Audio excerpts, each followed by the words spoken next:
పూర్వజన్మ పునర్జన్మ ఉందో లేదో నాకు తెలియదు కానీ నేను మాత్రం ఇప్పుడు తిరిగి జన్మించాల్సిందే. ఇప్పుడు పెద్ద కళలు కనాల్సిందే. ఇక కళలను నిజం చేయాల్సిందే. నా శక్తి సమాధి కాకూడదు. ఈ మట్టిని చీల్చుకొని కొత్తగా మొలకెత్తుతా.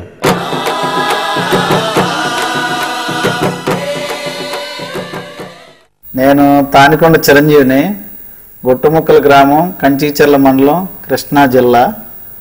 న్యాయవాది వృత్తిలో ఉన్నాను. నా వయసు 35 సంవత్సరాలు. నేను నందిగాం గవర్నమెంట్ ఆసుపత్రిలో పుట్టా. పుట్టగానే మా అమ్మమ్మ చూసి, అయ్యో మా మనవడు భవంతుల్లో పుట్టాడు, ఎంత గొప్పవాడు అవుతాడో, ఎంత అదృష్టవంతుడు అవుతాడో అన్నది. మా చిన్నప్పుడు లైట్లు ఉండేవి కాదు, కరెంట్ ఉండేది కాదు. ఆల్మోస్ట్ ఆల్ గూడెం మొత్తానికి 4-5 స్ట్రీట్ లైట్స్ ఉండేవి. ఆ స్ట్రీట్ లైట్స్ కిందే మా చదువు సాగింది. మా చిన్నప్పుడు మాకు తినటానికి తిండి ఉండేది కాదు. మా అమ్మ కష్టపడి తీసుకొచ్చి ఒకే ఒక కోడిగుడ్డు తీసుకొచ్చి వండి తన ఆ పులుసు వేసుకొని తిని మా తమ్ముడికి మాకు చిరసగం కోడిగుడ్డు వేసి పెట్టేది. 5-6 తరగతులు చదివేటప్పుడు గుట్టముక్కల నుంచి నందిగాం అని మా ఊరికి కరెక్ట్ 19 కిలోమీటర్ల దూరంలో ఉండే స్కూల్లో నేను జాయిన్ అయినప్పుడు గుట్టముక్కల నుంచి కంచిచర్ల వరకు నడిచి వెళ్ళటం, కంచిచర్ల నుంచి బస్సు ఎక్కి నందిగాంలో దిగటం. 65 పైసలు ఛార్జీ ఉండేది. మా అమ్మ కరెక్ట్గా 60 పైసలే ఛార్జీ నా జేబులో పెట్టి, అయ్యా 5 పైసలు చిల్లర లేదని చెప్పరా అనేది. పూర్తిగా ఛార్జీలు పెట్టి వెళ్ళలేని రోజున నందిగాం నుంచి గుట్టుముక్కలు డైరెక్ట్గా 21 కిలోమీటర్లు నడుచుకుంటూ వచ్చేవాళ్ళం. 6వ తరగతి నందిగాం అయిన తర్వాత 7వ తరగతి గురుకుల పాఠశాలని ఎన్టీ రామారావు గారు గురుకుల పాఠశాల పెట్టారు. ఆ గురుకుల పాఠశాలలో జిల్లాలో ఉన్న మెరిట్ స్టూడెంట్స్ అందరినీ జాయిన్ చేసుకున్నారు. ఆ మెరిట్లో నాకు 7వ తరగతి మచిలీపట్నంలో సీట్ రావటం, తెలుగు విద్యార్థి పారితోషికం రావటం, ఇంటర్మీడియట్ కూడా నేషనల్ మెరిట్ స్కాలర్షిప్కి నేను సెలెక్ట్ అయ్యాను. ఆ తర్వాత ఇంజనీరింగ్ జాయిన్ అయ్యాను.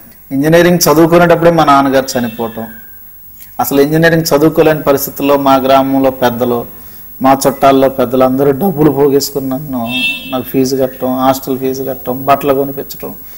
ఆ స్థితిలో నేను ఇంజనీరింగ్ పూర్తి చేసి లా చదవాలన్న ఇంట్రెస్ట్తో లా కూడా చదివాను. ప్రతి చోట కూడా ఒక పైకి వెళ్ళాలి, చదువుకోవాలి, ఇంకా పైకి వెళ్ళాలన్న ఆలోచనే ఉండేది. కానీ ఈ ఉద్యోగానికి ఏదో చిన్న వయసులోనే ఉద్యోగం జాయిన్ అయిపోదాము, లేకపోతే కండక్టర్ జాబ్ అప్లై చేస్తే నాకున్న పర్సంటేజ్ కండక్టర్ జాబ్ వచ్చి ఉండేది.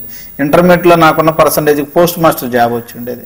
అసలు ఏ జాబ్ చేయాలన్న ఉద్దేశం. మా నాన్నగారు ఏదైతే నాకు చిన్నప్పటి నుంచి చెప్తూ ఉండాలో, we are like a free bird అని, ఎవరి కింద ఉండి పని చేయటం, లేకపోతే అది ఎందుకో మాకు నచ్చేది ఫస్ట్ నుంచి కూడా. ఆకలితోనైనా ఉండేవాళ్ళం కానీ ఎవరితోనన్నా పని చేయాలి, లేకపోతే ఏదో చిన్న చిన్న ఉద్యోగాల్లో జాయిన్ అవ్వాలన్న ఆలోచన ఎప్పుడు ఉండేది. హైదరాబాద్లో ఒక వ్యాపారం ఉండేది, కుక్కలకి ఫుడ్ తయారు చేయటం, డైరెక్ట్ ఇంటికి తీసుకెళ్ళి సప్లై చేయటం అనేది ఒక వ్యాపారం. విశాఖపట్నంలో అది మొదలుపెట్టాం. మొట్టమొదటిగా నేనే మొదలుపెట్టాను. అది కూడా ప్రాఫిట్ బిజినెస్ అవుతా ఉండేది. అది కూడా ఒకవైపు జాబు, ఇంకొక వైపు బిజినెస్, ఇంకొక వైపు లా. ఈ ఇన్వెస్ట్మెంట్లు ఇవన్నీ కూడా తీసుకెళ్ళి రియల్ ఎస్టేట్ చేశాను. మా గూడెంలో మాకు ఇల్లు కూడా ఉండేది కాదు. మా మేనమావుల ఇంట్లోనే వాళ్ళు చీ అన్న చా అన్న వాళ్ళ ఇంట్లోనే తలదాచుకొని ఉండేవాళ్ళం. అదృష్టం కొద్దీ ఈ రోజున మా గూడెంలో ఉన్న అందరి ఇళ్ళు నేనే కొనుక్కోవటం జరిగింది. ఈ రోజున నా చక్కటి న్యాయవాది వృత్తిని కూడా ఇంచుమించు వదిలేసి మళ్ళీ పూర్తికాలం రాజకీయాల్లోకి వచ్చాం. ఈ రాజకీయాల్లో నేను సక్సెస్ అవ్వచ్చు, ఫెయిల్ అవ్వచ్చు, ఏదైనా జరగవచ్చు. ఏది జరిగినా సరే బీ పాజిటివ్. నా జీవితంలో అయితే చాలా కష్టాలు చూసాం, రకరకాల కష్టాలు. ఒక విద్యార్థిగా విద్యార్థి పడుకున్న కష్టాలు, ఈ వ్యాపారాలు, నేను ఈవెన్ న్యాయవాద వృత్తిలో కూడా నా జీవితంలో నేను నేర్చుకుంది ఏంటంటే, ఈ రోజున మన దగ్గర ఉన్న ఆస్తులు పోవచ్చు, మన దగ్గర ఉన్న అవయవాలు పోవచ్చు, లేకపోతే మనం అనుకోకుండా మనకు కొన్ని అప్రతిష్టలు కూడా రావచ్చు, ఏదైనా జరగవచ్చు. కానీ మనిషి ధైర్యం అనేది కోల్పోకూడదు. ధైర్యం కోల్పోయిన మనిషి సమాజంలో బతికినా కూడా చచ్చిపోయినట్టే లెక్క. నేను జీవితంలో ఒకటేనంత టైం నమ్ముతాను. ప్రతి దానికి టైమే పరిష్కారం. ఈ రోజునున్న సమస్య రేపు ఉండదు, మొన్నున్న సమస్య ఈ రోజు ఉండదు.